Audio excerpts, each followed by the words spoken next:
What if I told you that the world you live in, your work schedule, your city skyline, even the concept of weekend, was born in a violent break with 10,000 years of routine? For millennia, humans lived by sunrise and harvest.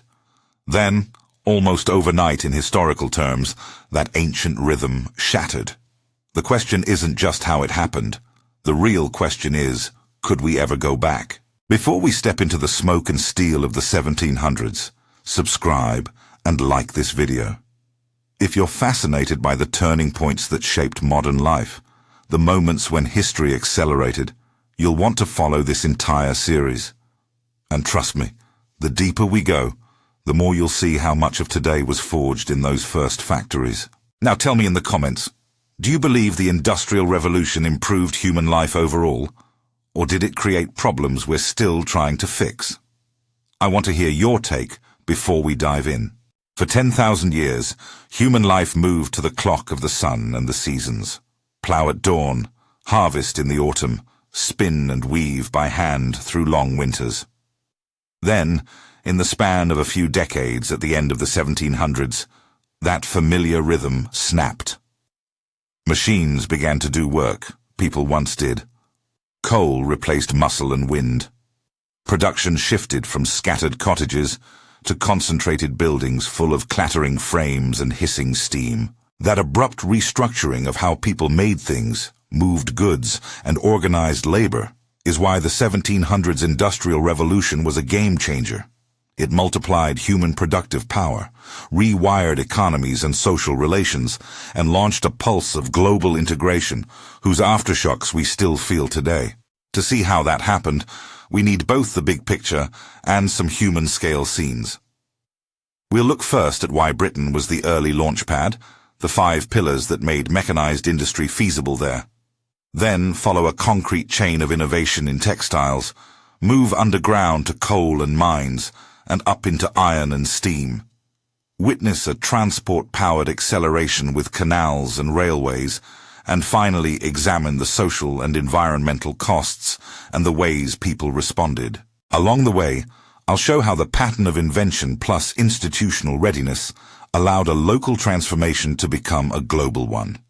If you want the full story in this series, subscribe and check the playlist for the other episodes that dig deeper into each of these themes. Before factories, nearly all manufacture fit the pace of households and villages. A woolen garment or a linen shirt was the product not of a factory floor, but of a distributed process. Spinners worked at their wheel in a cottage, weavers in barns, each household linking to merchants who coordinated supply and sales. Production was seasonal. Watermills ran where streams and rivers allowed. Windmills turned where winds were reliable. Output and variety were limited by human muscle and simple machines. By about 1760, Britain stood at a particular crossroads. It had abundant coal close to industrial regions, a growing empire that supplied raw materials and markets, a legal system that protected property and commerce, and a culture increasingly open to experiment. Scientific societies, patent arrangements, and a network of skilled artisans and entrepreneurs. Land had been consolidated through agricultural improvements, freeing labor and increasing food supplies. Wages were comparatively high, which created a strong incentive to substitute capital, machines, for expensive labor. Those elements did not create industrialization by themselves, but together they formed a set of enabling conditions. Think of them as 5 interlocking supports: improved agriculture, accessible energy, coal, institutions that encouraged investment, a culture of practical science and invention, and a labor market context that made machines cost-effective. None of these pillars explains everything. The revolution was not inevitable. Contingency mattered. Individual inventors, impatient merchants, and the unpredictable flow of global cotton all played roles. But the 5 pillars framework helps explain why an island with an outsized coal endowment and an outward-looking economy could become the first place where mechanized manufacturing scaled. Textiles give us the clearest view of how a sequence of modest engineering steps, driven by entrepreneurs and merchants, became systemic. Imagine a Lancashire village around 1760. A family spins yarn by hand in the evenings. Women and men trade work with neighbors, and cloth is woven slowly on home looms. Merchants operated a putting-out system, sending raw fibers to households, collecting finished cloth, and paying by piece. This decentralized system worked for decades, but rising demand for cotton cloth, cheaper, lighter fabrics desired at home and abroad, exposed bottlenecks. Spinning in particular was slow relative to weaving, so weavers often waited for yarn. That bottleneck prompted invention. The spinning jenny, developed by a handworker named James Hargreaves, allowed one person to spin many threads at once. It multiplied output, but still produced a relatively weak yarn, suited to some kinds of weaving. Richard Arkwright later championed a different idea, the water frame, which used water power to drive stronger spinning machinery. Arkwright's innovation was not just a new machine, it was a new model of production. By placing machines in a single building beside a fast-flowing stream, he concentrated labor and machinery into what we now call a factory. Samuel Crompton then merged qualities of both earlier machines in the spinning mule, producing yarn both strong and fine, and boosting quality and scale again. Each step solved a specific technical bottleneck, and each step nudged production from cottages into mills. Scale effects followed. When Arkwright and others built larger mills, they could employ more workers under one roof, coordinate shifts, and invest in maintenance and fuel. Raw cotton imports rose to feed those mills, linking far-flung plantations and merchants to the new factories. Where spinning moved under mechanical control, the rhythm of production changed from the household's flexible tempo to a factory's regimented schedule. Fixed hours, supervisors, and a discipline quite foreign to rural life. Women and children became concentrated in mill work, their labor intensively supervised. That human story, an adolescent girl bent over spinning frames for long hours, a boy sent down a mine because a mill or family budget forced the choice, gives the statistics a face. But textile mills could still be tied to streams unless a more flexible source of power arrived. Coal and the steam engine broke that link. Early steam engines, like Thomas Newcomen's pumps, were powerful primarily for removing water from mines. They were large, inefficient, and costly to run. James Watt's later improvements, notably the separate condenser, made steam engines more efficient and economically viable across a range of uses.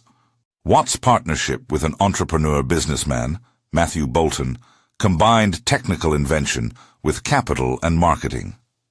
Steam freed factories from the need for rivers, allowing mills to be located closer to coal fields, ports, or labor pools. It also had a dramatic effect underground. With better pumping, mines could go deeper, accessing more coal and generating more low-cost energy. The energy transition, from muscle, wind, and water toward fossil fuels, shifted the baseline of what societies could produce and how quickly. Coal's rise also changed metallurgy. Iron smelting moved from charcoal to coke, a processed coal product, allowing larger furnaces and cheaper pig iron. With improved smelting techniques, cast iron structures, machinery parts, and rails became more affordable. Cheap iron enabled stronger bridges and the heavy machinery factories needed. This confluence, steam engines demanding iron parts and iron production benefiting from coal, was a feedback loop. One industry fed another, and together they built the material scaffolding of industrial modernity. Transport systems amplified everything. Canals built in the late 18th and early 19th centuries carried bulky goods like coal and iron far more cheaply than packhorses. But the real leap came with railways. The Liverpool-Manchester line, completed in the late 1820s, tested a new idea. Steam locomotion on iron rails to move both goods and people fast and at scale. The Rainhill Trials, a public contest to choose the best locomotive, favored George Stephenson's designs and proved that rail could beat canals for speed.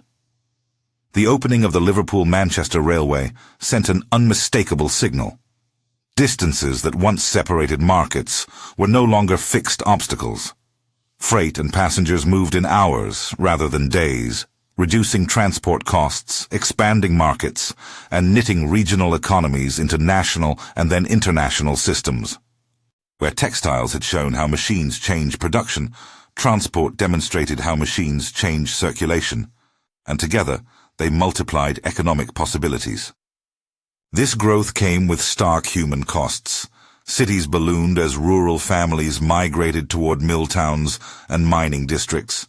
Streets in Manchester and Leeds swelled with new arrivals living in hastily built rows that lacked adequate sanitation. Overcrowding, filthy water, and inadequate sewage systems set the stage for repeated outbreaks of disease, cholera and typhus among them. Working conditions were often brutal. Mill shifts could be long.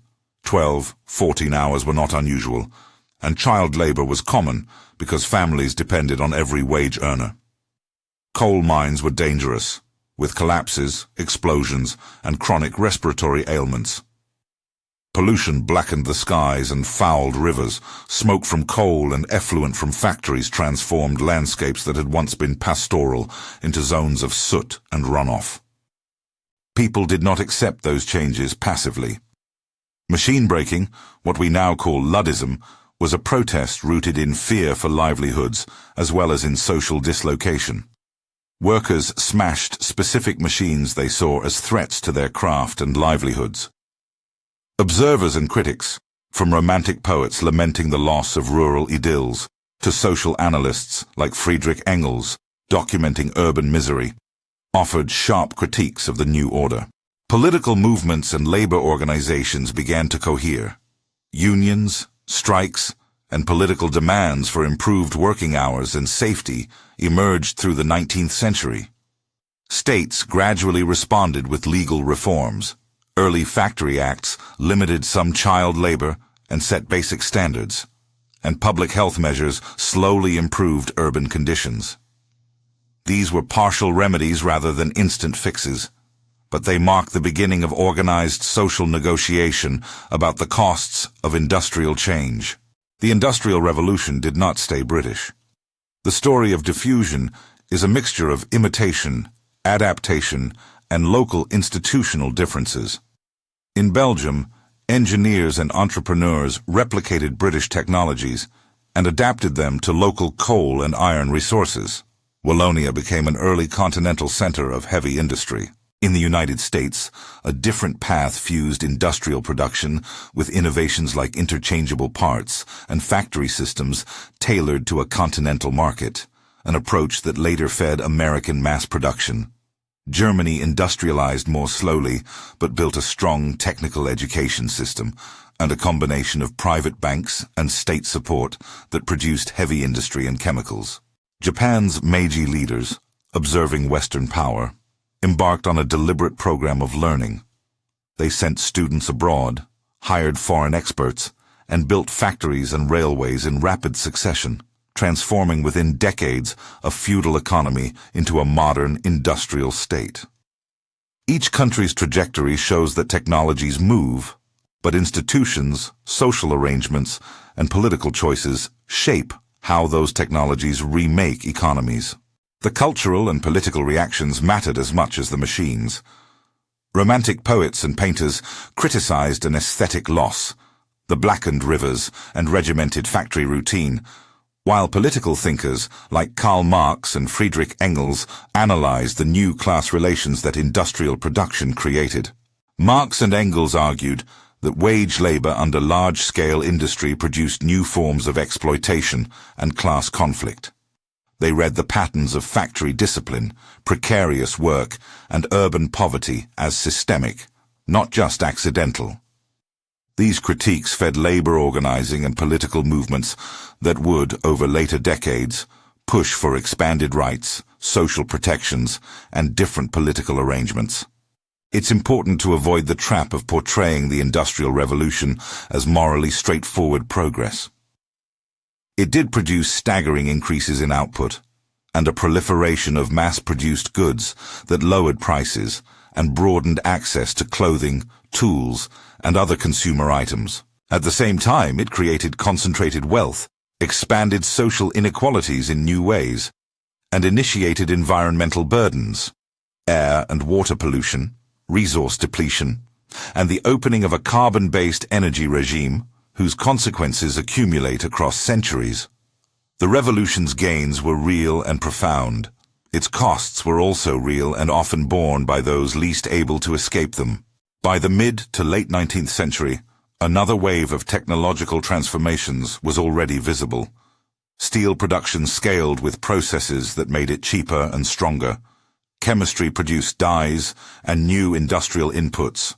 Electricity began to appear as a power source for lighting and machines, and internal combustion engines previewed transport beyond steam. The first industrial revolution set the template: mechanization, energy substitution, factory organization, and integrated transport that later shifts would amplify and diversify. In that sense, what began in the 1700s was not a single event, but a durable reconfiguration of economic possibility. Return for a moment to the human vignettes. Picture a rural household in 1750, where spinning was an evening task, a family managing seasonal rhythms. Now imagine that same household 2 generations later. A daughter working from dawn to dusk in a mill, her evening hours replaced by the clatter of frames and the glow of oil lamps. A miner whose lungs tell the story of a life spent breathing dust. A town where chimneys multiply and rivers run dark. These images are painful precisely because they show the human trade-offs behind the statistics. They remind us that technological amplification of power needs social choices and protections if the benefits are to be broadly shared. At the same time, imagine the other side. An artisan's son whose factory job gives him access to steady wages, a rising middle class of merchants and engineers who build new institutions, and consumers, workers included, who can buy cheaper cloth, tools, and printed books. The Industrial Revolution created new possibilities for mobility and material improvement, even as it produced new forms of insecurity. Why does this matter now? The trajectory set in motion in the 1700s rewired the relationship between energy, production, and society. It made growth dependent on dense energy inputs and complex supply chains. It created infrastructures, rail networks, ports, telegraphs that linked regions into single economic systems, and it generated institutional puzzles about labor rights, environmental limits, and urban governance that societies continue to negotiate. Debates we have today about automation, the distribution of gains from technology, and the environmental impacts of energy use echo the dilemmas of the early industrial age.